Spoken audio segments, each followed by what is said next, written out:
Loss অ্যাঞ্জেলেসে গাড়ির ধাক্কায় অন্তত ৩০ জন আহত হয়েছে। স্থানীয় সময় শুক্রবার দিবাগত রাত ২টার দিকে সান্তা মনিকা বুলভার্ড এলাকায় এই দুর্ঘটনা ঘটে। লস অ্যাঞ্জেলেস ফায়ার ডিপার্টমেন্ট জানিয়েছে আহতদের মধ্যে অন্তত ৭ জনের অবস্থা গুরুতর। এছাড়া আরও ৬ জনের অবস্থা আশঙ্কাজনক। তবে অন্য ১০ জনের আঘাত তেমন একটা গুরুতর নয় বলে জানিয়েছে হাসপাতাল কর্তৃপক্ষ। আহতদের মধ্যে একজনের শরীরে গুলির আঘাতের চিহ্ন পাওয়ার কথা জানিয়েছে এলএএফটির প্যারামেডিক্সরা।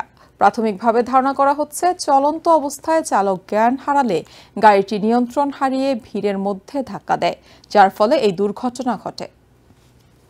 Yeah, so this morning about 2 a.m. our firefighters were dispatched out to a traffic accident in East Hollywood.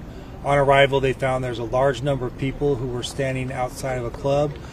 There's a taco stand out there, there's a valet line out there, and apparently a vehicle had drove through a crowd of people, took out taco stand, took out the valet podium, and we had a large number of people on scene.